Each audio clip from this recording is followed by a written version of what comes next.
Hello friend, welcome to our channel सस्सी education. तो आज का हमारा टॉपिक है न्यूट्रिशन डिफिशिएंसी डिसऑर्डर चैप्टर का फर्स्ट टॉपिक है प्रोटीन एनर्जी माल न्यूट्रिशन। ठीक है, तो आज हम डिस्कस करेंगे। तो इसका कुछ इंट्रोडक्शन देखते हैं। फर्स्ट वन है कि protein energy malnutrition has been identify major health and nutrition problem in India. Health and nutrition problem जो है उसमें मेजर है इंडिया में सबसे ज़्यादा। ठीक है, ये उसके बाद है it can not only an important cause of children mortality and mortality. ठीक है, ये सिर्फ चिल्ड्रेन में ही नहीं काउज करता है, डिजीज का जो रेशियो है वो और मरने का जो रेशियो है मोर्टालिटी। ठीक है, ये सिर्फ चिल्ड्रेन में ही नहीं काउज करता है, ये also lead to permanent impair of physical and mental growth. Physical और मेंटल ग्रोथ जो है ये सिर्फ इलनेस और डेथ रेट को ही नहीं बढ़ाता है, ये जो ग्रोथ रेट है, मेंटल रेट है, इसको भी डिस्टर्ब करता है। ठीक है, ये हो गया इसका इंट्रोडक्शन। उसके बाद है definition. Protein energy mall nutrition is condition of. ठीक है, protein energy mall nutrition is the condition, ठीक है, condition of lack of energy due to deficiency of micronutrients like protein, fat, carbohydrate and micronutrients, vitamins and minerals। ठीक है, जो कि हमारा lack करता है, मतलब कम हो जाता है protein, fat, carbohydrate, vitamin, minerals, उसको डिफिशिएंसी ऑफ प्रोटीन डिफिशिएंसी बोलते हैं। ठीक है, उसके बाद है कुछ इसका फीचर देखते हैं। First one, it has two different clinical pictures. ठीक है, एक है क्वासीवर्कर, एक मरासमस। ठीक है, अब देखते हैं क्वासीवर्कर। First one, क्वासीवर्कर। This disease was first reported in 1935 in African by doctor circle Williams. ठीक है, इसको एक डॉक्टर, अफ्रीका का डॉक्टर था जो कि इस डिजीज को बोला। ठीक है, इसका नाम दिया क्वासीवर्कर। इसमें क्या होता है, cause deficiency protein in intake. ठीक है, जिसमें प्रोटीन का कमी हो जाता है उसमें। ठीक है, इसका साइन एंड सिम्पटम क्या सब दिया है, ग्रोथ फेल्योर हो जाता है, मतलब बढ़ नहीं पाता है, छोटा ही रह जाता है। ठीक है, एडिमा होता है, डायरिया होता है, एनीमिया होता है, ब्लड का कमी, change in skin and hair colour, hair और स्किन का कलर इसमें चेंज हो जाता है। दूसरा है marasmus.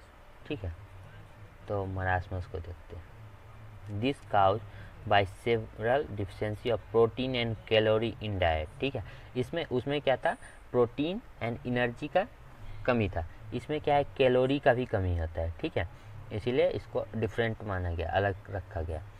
This disease is characterize by growth failure. इसमें भी ग्रोथ फेल्योर होता है क्योंकि इसमें भी प्रोटीन का कमी है, तो इसमें भी बढ़ नहीं पाता है। लॉस ऑफ फैट, इसमें क्या है, फैट लॉस होता है, इसमें पतला हो जाता है। ठीक है, sign of dehydration and mental change.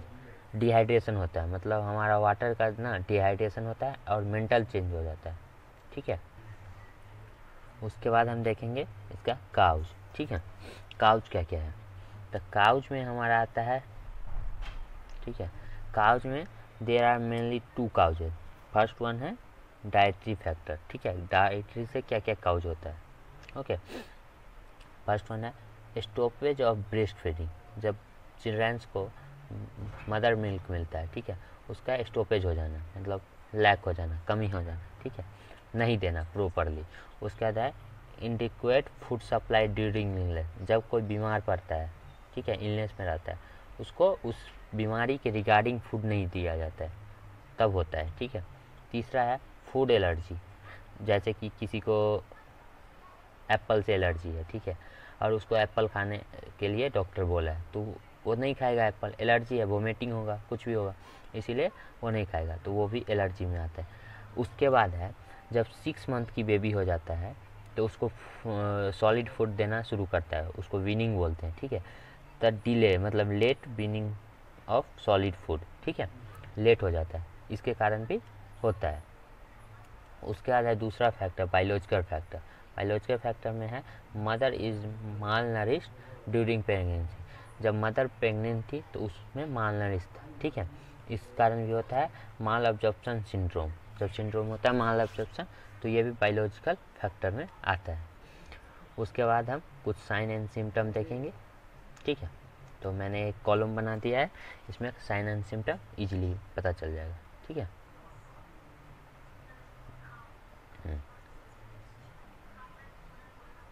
तो देखते हैं साइन एंड सिम्टम। पहला वन है फैट लॉस, ठीक है। मरासमस में क्या होता है, सेवरल लॉस ऑफ फैट होता है, मतलब बहुत कम, ठीक है। उसके बाद है क्वासीवर्क, बहुत ज़्यादा होता है इसमें, सॉरी।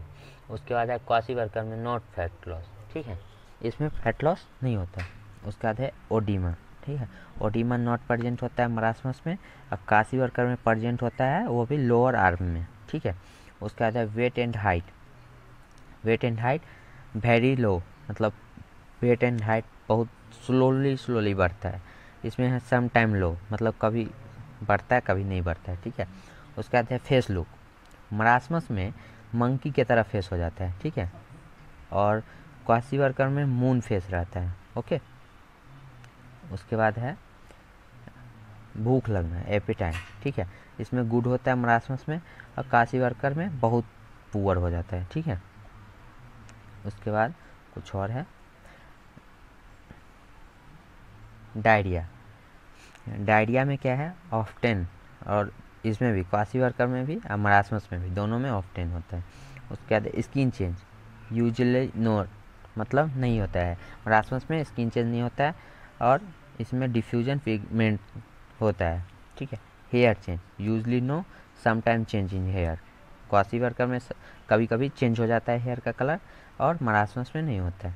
फिर है लीवर इनलार्जमेंट, मतलब लीवर का छोटा और बड़ा होना, तो इसमें नहीं होता है मरासमस में, और क्वासीवर्कर में समटाइम में होता है, ठीक है। उसके बाद हम देखेंगे डायग्नोसिस इवैल्यूएशन, ठीक है। तो इसमें क्या है, फर्स्ट वन है हिस्ट्री कलेक्शन। हम पेशेंट अगर कोई एडमिट हुआ हॉस्पिटल में, ठीक है, तो उसका पहले हिस्ट्री कलेक्शन करते हैं कि उसके वो फैमिली में कौन कौन इस इलनेस से हुआ है या नहीं हुआ है, या कैसा उसको फूड प्रोवाइड किया गया था, कब से ये इलनेस है, सारा चीज़ उसका हिस्ट्री में लेते हैं। उसका फैमिली हिस्ट्री लेते हैं। उसका फिर फिजिकल एग्जामिनेशन करते हैं, ठीक है। फिजिकल एग्जामिनेशन में हेड टू फुट एग्जामिनेशन होता है, weight, height, skin colour, hair colour, ठीक है, सब देखा जाता है, बोन, सब चीज़ चेक किया जाता है फिजिकल एग्जामिनेशन। उसके बाद क्या है, ब्लड टेस्ट। ब्लड टेस्ट में एचबी का परसेंट देखते हैं, haemoglobin and CBC, complete blood count, ये भी होता है।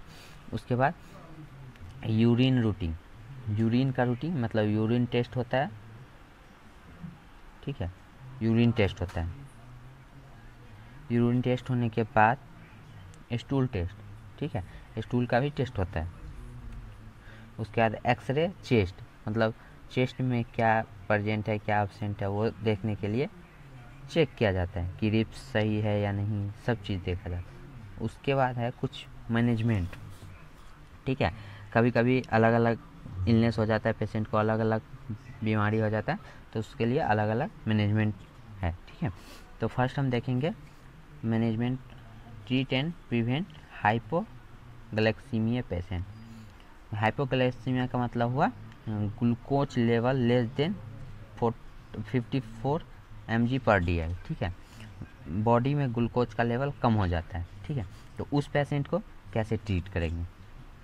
फर्स्ट वन है कि 50 ml जो है उसको अगर कोई सोल्यूशन दे रहे हैं, कोई वाटर चाहे DNS NS कुछ भी अगर दे रहे हैं, तो उसमें 10% ग्लूकोज और सुक्रोज होना चाहिए, ठीक है। 50 ml में 10% ग्लूकोज और सुक्रोज होना चाहिए, तब हम वो उसको देंगे। उसके बाद क्या है, start feeding milk 2 hourly and day and night, ठीक है, 2 घंटा पर हर एक 2 आवर के बाद उसको मिल्क देंगे, ठीक है, दिन और रात दोनों, ठीक है। उसके बाद है स्टार्ट एप्रोप्रिएट एंटीबायोटिक, उसको ना एंटीबायोटिक देंगे जो हाइपोग्लाइसीमिया को बढ़ाए, ठीक है। रिड्यूस करें। उसके बाद है treat and prevent hyperthermia, hypothermia, ठीक है, सॉरी हाइपोथर्मिया। हाइपोथर्मिया का मतलब होता है less than body temperature 35.5 degree Celsius and 95.5 Fahrenheit, मतलब हमारा नॉर्मल बॉडी टेम्परेचर से कम होता है, ठीक है। तो उस पेशेंट को कैसे ट्रीट करें, ठीक है। फर्स्ट वन है फीड वेल, मतलब उसको जो खाना देंगे, रिहाइड्रेशन होता है, उसको फीड वेल देंगे, सेमी सॉलिड फूड देंगे लाइक खिचड़ी, ठीक है। उसके बाद वियर विथ वार्म क्लॉथ, उसको ना वार्म क्लॉथ गर्म कपड़ा देंगे, ठीक है। इंश्योर, जब उसको ज़रूरत पड़ेगा head cover, scarf and cap, ठीक है। जब उसको ज़रूरत पड़ेगा तो माथे का cover, head cover and scarf and cap देंगे, ठीक है। उसके बाद गिव एप्रोप्रिएट एंटीबायोटिक IM और IV, इंट्रामस्कुलर और इंट्रावेनस दोनों उसको प्रोवाइड करेंगे, ठीक है। उसके बाद है उसको मदर केयर देंगे, अगर वो चिल्ड्रंस बहुत ज़्यादा छोटा है तो मदर केयर देंगे, ठीक है। उसके बाद treat and prevent infection, infection में क्या है, देखिए in several malnutrition the usually sign and infection such as fever, ठीक है। जब इन्फेक्शन होता है किसी माल न्यूट्रिशन पेशेंट को तो उसको सबसे कॉमन जो है उसको फीवर आता है, और भी बहुत सारा प्रॉब्लम है बट कॉमन है फीवर, ठीक है।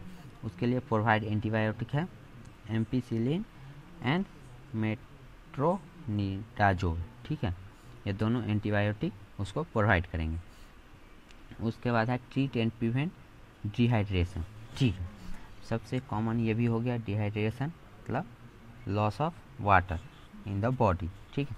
उसको क्या करेंगे, feeding must be entired with in 2 to 3 hour, ठीक है।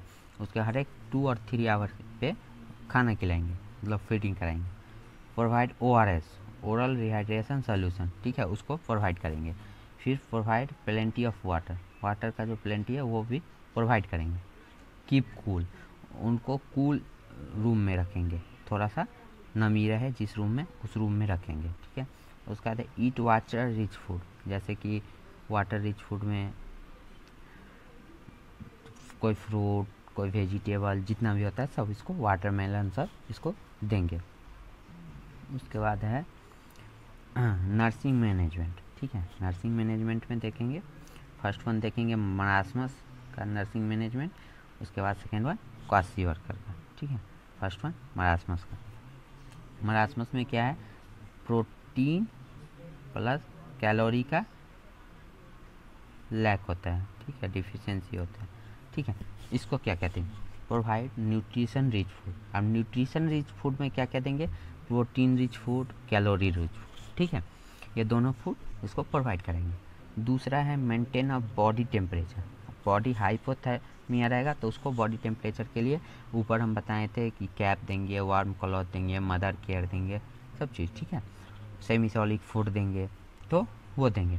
उसके बाद है प्रोवाइड गुड रेस्ट, ठीक है, वेंटिलेटेड रूम देंगे उसको, गुड रेस्ट देंगे, फैन ऑफ रखेंगे उसके रूम का। उसके बाद है record intake and output chart, क्या उसको हम फूड दे रहे हैं, क्या उस एक्सक्रीट कर रहे हैं, ठीक है, उसका इनटेक एंड आउटपुट चार्ट लिखेंगे, ठीक है। चेक वेट डेली, उसका वेट जो है पेशेंट का वो डेली चेक करेंगे। चेंज पोजीशन फ्रीक्वेंटली, हर एक 4 आवर या 2 आवर के बाद उसका पोजीशन चेंज करेंगे कि वो कंफर्ट रहे, ठीक है। उसके बाद है क्वाशीवर्कर, क्वाशीवर्कर में क्या था, प्रोटीन का लैक था एंड एनर्जी भी था, लेकिन एनर्जी उतना इम्पोर्टेंट नहीं, इसीलिए प्रोटीन ही सिर्फ बोलते हैं। तो इसमें क्या करेंगे, proper intake rich protein diet, इसमें क्या है, प्रोटीन का जो रिच प्रोटीन डाइट होगा वो हम प्रोवाइड करेंगे। दूसरा क्या है, nursing care for vomiting and diarrhoea, जिस पेशेंट को वोमिटिंग और डायरिया होगा उसको क्या करेंगे, नर्सिंग केयर, मतलब वोमिटिंग में जो भी हुआ तो उसको IV के थ्रू फ्लूइड चढ़ाएंगे, ठीक है, एंड फूड भी देंगे, और डायरिया वाले पेशेंट को, ठीक है। उसके बाद है skin care, oedema and injury, कोई भी इंजरी होता है, एडिमा होता है तो उसके लिए स्किन केयर करेंगे उसका। उसके बाद है avoid infection by maintain body in hygiene condition, जब इन्फेक्शन होगा तो मेंटेन करेंगे उसका बॉडी एंड हाइजीनिक कंडीशन, ठीक है। उसके बाद है record intake and output chart, तो हम बताए थे। उसके बाद है नेक्स्ट प्रोवाइड हेल्थ एजुकेशन, क्योंकि सबसे डिफिशियंसी होता है हेल्थ एजुकेशन नहीं होने के कारण ये सब इतना होता है। इसके लिए सबसे ज़्यादा ज़रूरी है कि प्रोवाइड करें हेल्थ एजुकेशन। इस वीडियो में इतना ही रहने देते हैं, ये वीडियो थोड़ा लंबा हो गया है। तो अगले वीडियो में हम चाइल्डहुड ओबेसिटी एंड ओबेसिटी के बारे में पढ़ेंगे। Thank you.